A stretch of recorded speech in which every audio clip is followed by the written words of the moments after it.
Good morning and welcome to today's Didactic. My name is Stephen Donkor and I will be the facilitator for today's presentation. And we're going to be talking about the Johari window, which was developed by Joseph Luft and Harrington Ingham in 1955.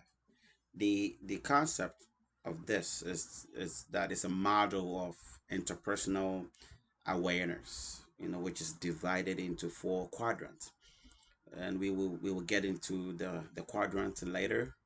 But the learning objectives of this didactic is that by the end of this session, you will be able to one describe the four quadrants of the Johari window and their relevance to self-awareness. There's a key word here: self-awareness. And two is you will be able at the end of this session to identify personal blind spots that may affect pastoral relationships and effectiveness. And the third learning objective is that you will be able to practice giving and receiving constructive feedback in a supportive environment.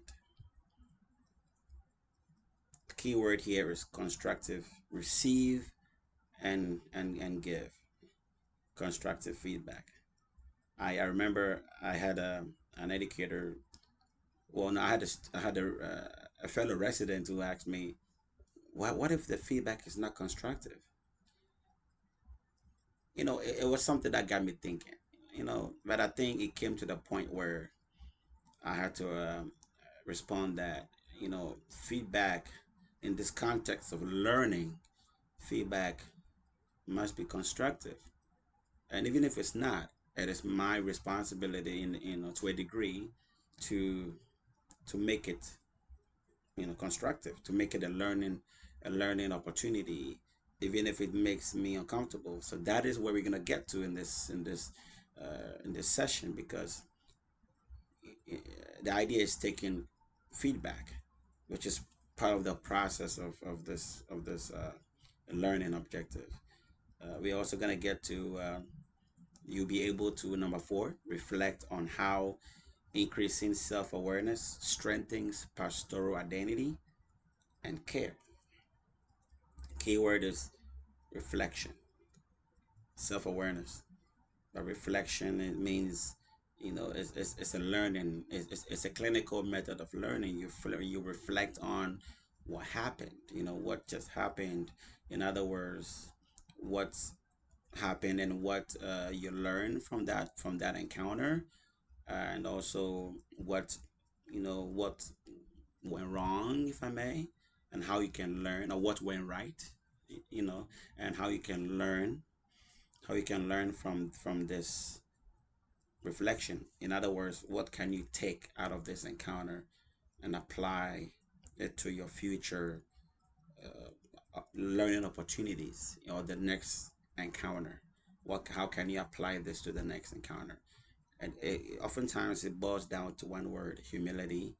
uh, in other words, allowing yourself to learn, to receive and give back, allowing yourself to be taught, even if it makes you uncomfortable. But that is where it comes to the quadrant. In other words, is it a part of you that you did not know? Is it a part of you that you know? You'll get to that later. But the overview of the concept of the Johari window is that there are four quadrants. Let's put it this way: top left, top right, bottom left, bottom right. So imagine four squares. The top left is the open area, or the arena, which is an area or arena which is known to self and others. An example would be, say, I'm comfortable praying aloud in groups. In other words, I know that about myself, and people around me also know that I'm comfortable doing that in public or in groups. So that is something about me that I know, and people around me also know. And the top, we can go to the top right quadrant as well, which is the blind spot, which is an area unknown, unknown to you, but known to others. That's why when I prayed, uh, actually I did not pray, but I would like to say, read this to you real quick and we can apply it here in a minute. Let's go to, I open it here. It's in the Bible. We have here in the book of Psalm 139, verse 23 to 24. It says, the psalmist says, search me, God, and know my heart. Test me and know my anxious thought. See if there is any offensive way in me, and lead me in the way everlasting. Beautiful. So that's in a way applies to the top right quadrant, which is the blind spot. Which is the spot about myself that is unknown to me, unknown to you, but known to others. Oftentimes I like to ask people. I have done this many times. I would ask, people in my life, and I would ask, hey, can you tell me something about me that you don't feel, you don't have any problem telling me? I promise I can take it, right? I promise I can take it. Just if it makes you uncomfortable, I'll look away. Or you can send it to me in a text. But I would like you to tell me. It's an invitation for you to tell me things that are in my blind spot. But that's the thing. We don't always rely on feedback from people. Not always to get to know ourselves. That's why sometimes it takes a lot of humility, reflection, but the idea is people who know this tell you. It may not come automatically, where they'll just tell you, it's because oftentimes too, it requires openness, your willingness to learn, your personality of or posture of learning, that of which is humility and all that. So when people know you for who you are, the way you react, the way you are around people, sometimes it makes it a lot easier, But then when it becomes an open invitation to say, hey, tell me what you know about me, and you'll be surprised what you're going to learn about yourself through the lenses of other people. For so some people might tell you, hey, you oftentimes like to interrupt people when they're talking, and you the way you respond, to such feedback will determine your humility and your ability to learn, or your willingness, I would say, to learn about yourself. Often, sometimes it may feel uncomfortable. It may feel offensive. You may feel a need to be defensive.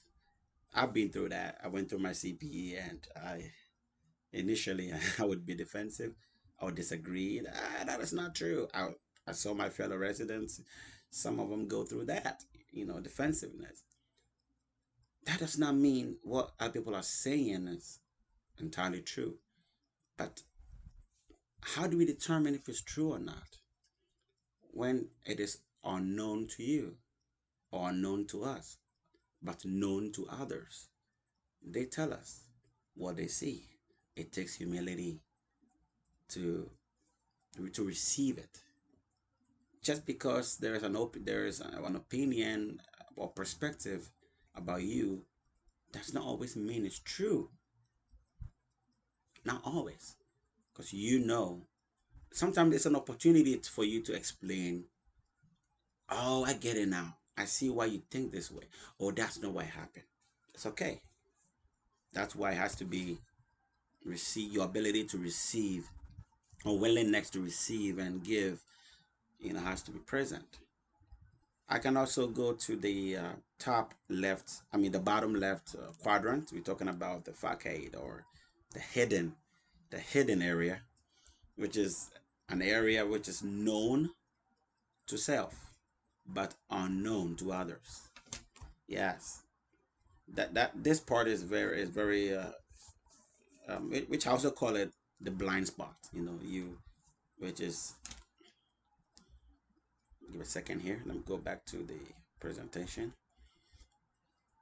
So it's known, it's hidden. So you are hiding it. So it's known to self, unknown to others. There you go. So for instance, you can say an example would be, I struggle with doubt.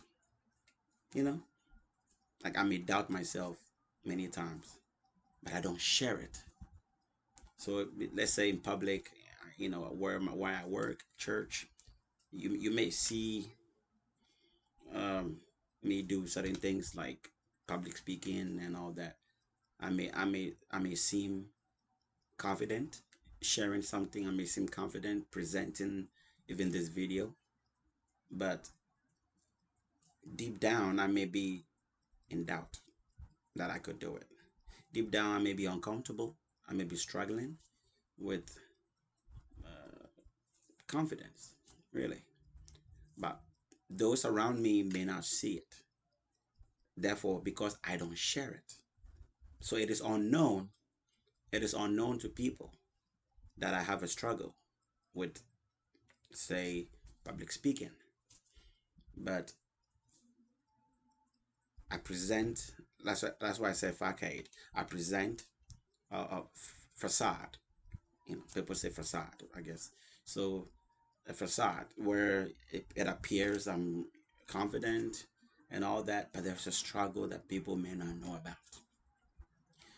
So think about it. Think about such an example in your life where, or things about yourself where you may have hidden. Sometimes it is unintentional. You may have your reasons. Struggle, struggle you have had over the years, and some people don't know. It may not be public speaking. It may be something that is just hidden, but you know that thing, but many people, or no one really knows about it. That is where, in CPE we are encouraged to share, you know, or even chaplaincy as a whole, you share. But the ability to share also comes from a supportive environment, what we call covenant group, and you know having a group that you can trust, an environment, a supportive environment, that trust, that encourages you to share, that encourages you to trust those within your circle. And there is, well, one last quadrant, which I think you can imagine that, or guess. It is the unknown, an area of your life that is unknown to yourself and also unknown to others. No one knows. Not that it does not exist, but no one really knows. There's an example I can give you. Say you may have the ability to, let's say, survive. Let me change it. Let's say you may have the ability to do something, but you don't know what it is, and nobody else, other people don't know either. I'm trying to find a perfect example. Let's say run. You may not know you have the ability to sprint, for a track and field, to sprint, to really to win. You just don't know that. Nobody else also knows that. That's it. You mean, in other words, that is a part, an area for, exploration, worthy of exploration, where we need to explore more. So it comes to the table, it comes up maybe in conversations and in the covenant group, if I may. And your cohorts or your educator might say, huh, did you, based on what you've been saying so far. I am getting something. I'm getting an ability. I'm getting a gift. I don't know if you have that. I don't know either, but maybe that is something we can explore together because I don't know you have it. I don't know. And you might also say, yeah, I don't know I have it. Oh, I did not know I had it. Right? So that's a part where we may explore. At the same time, that is also an area where we would never know ever. You may never know that about yourself. Other people may ever never ever know about yourself, and that can remain a gray area. It's a gray area for a long time and maybe forever.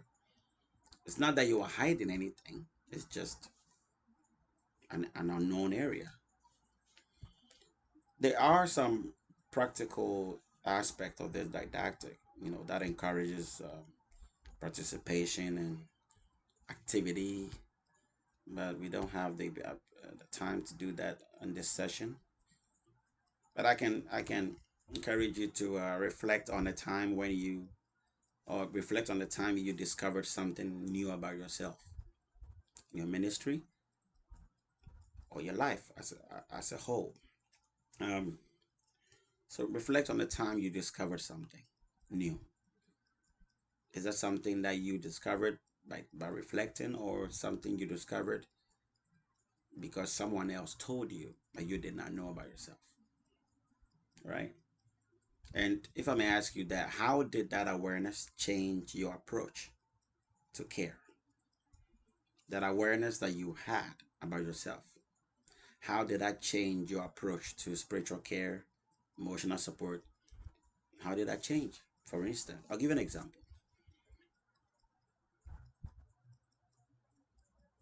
I had I came to an awareness, a realization that I used to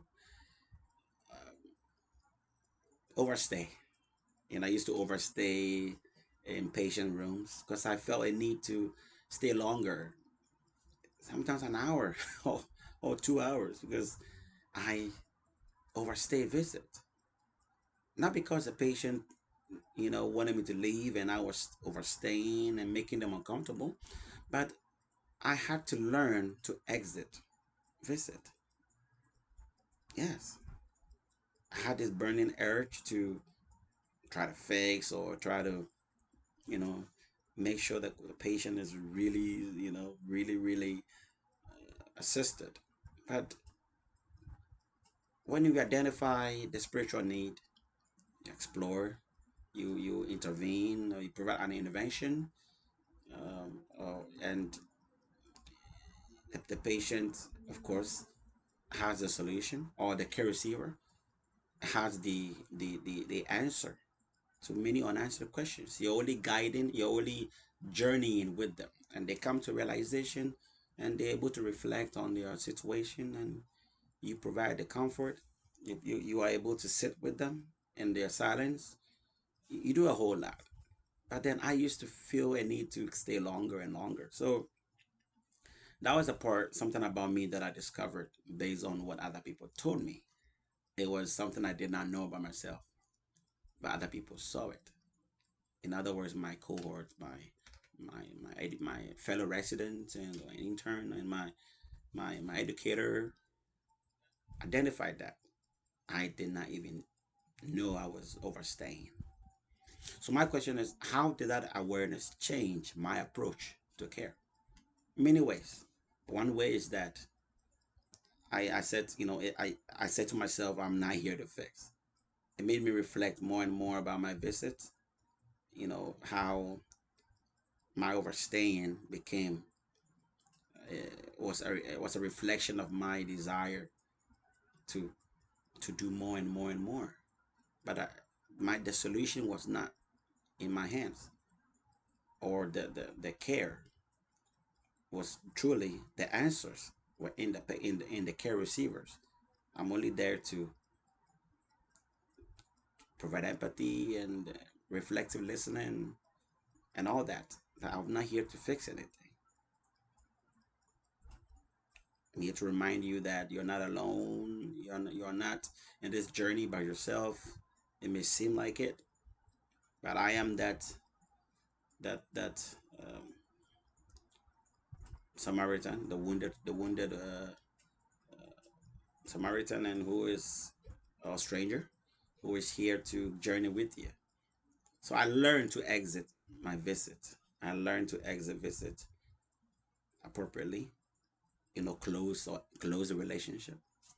Sometimes I learned so much that I did not feel a need to offer a follow up visit. Now, if the circumstances allowed, yes, I would come back, but I never really said I'll come back tomorrow. No promises. Not because I did not care, but I believe that I had done enough, and the solution or the answers, I would say, rested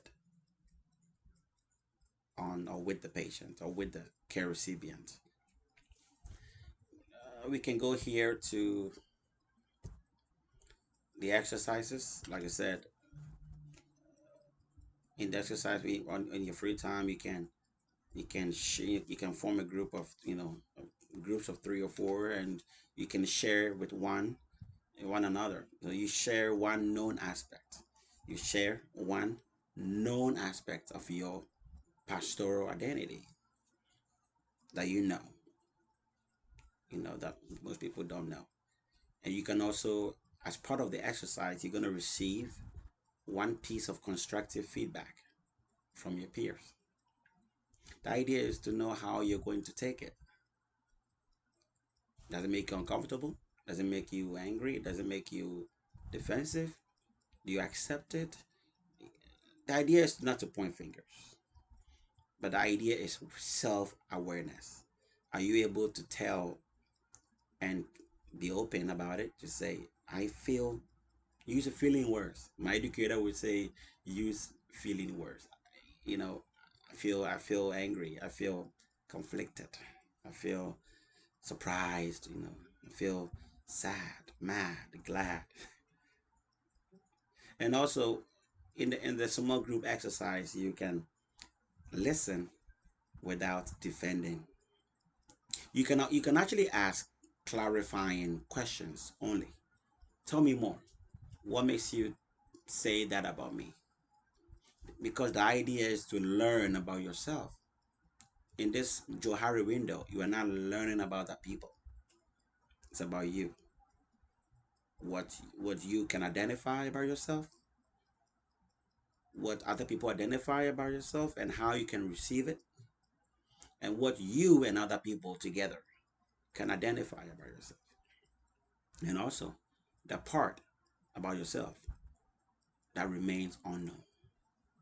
So you can ask clarifying questions only.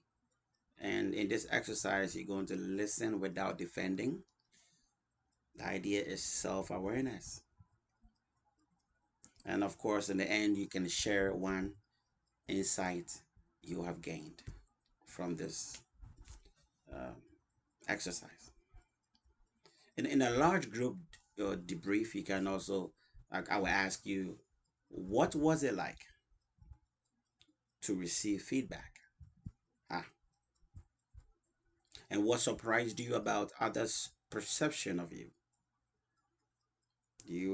Did you find it true or not? And what feelings arose in you? And how might new self awareness shape your ministry? Self awareness, for instance, the ability to tell or to determine how patient's narrative, patient's story intersect with your life narrative. And what do you do with that realization?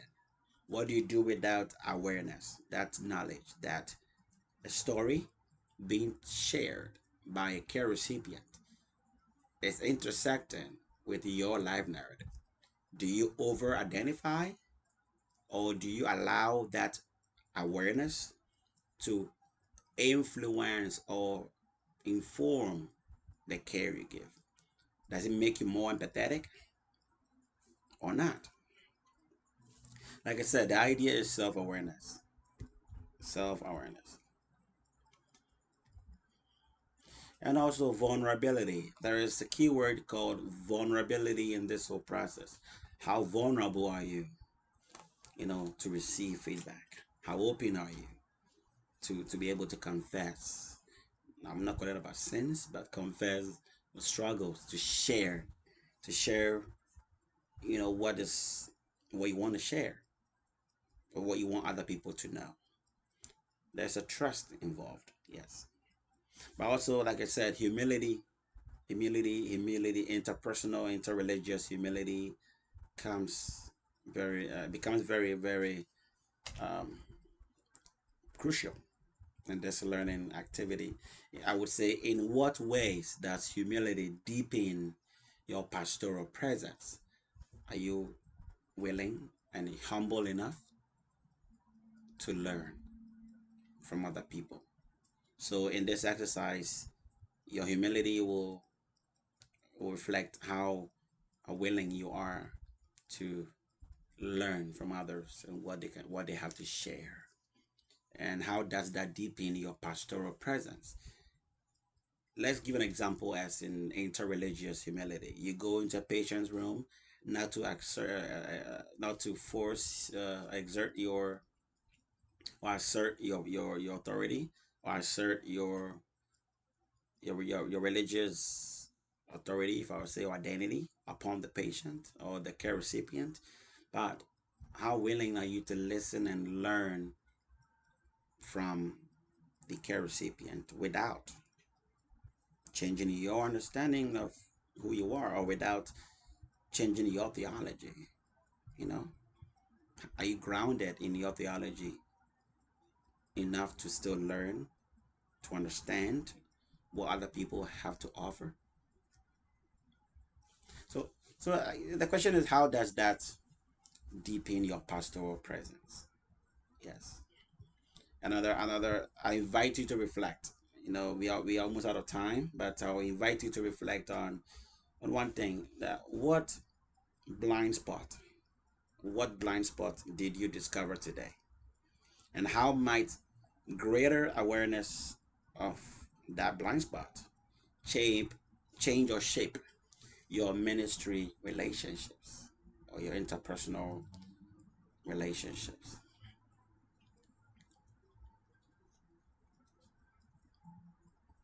You can also, take a journal and write, the things you discovered about yourself, perceptions you received from other people, and how you received them.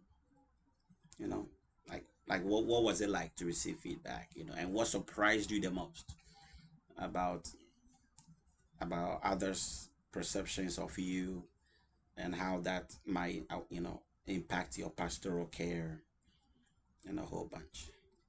You can take a time to think about it, write about it. But the idea is that this is part of the initial processes in your CPE, or the clinical pastoral education journey, oftentimes in the first unit, because awareness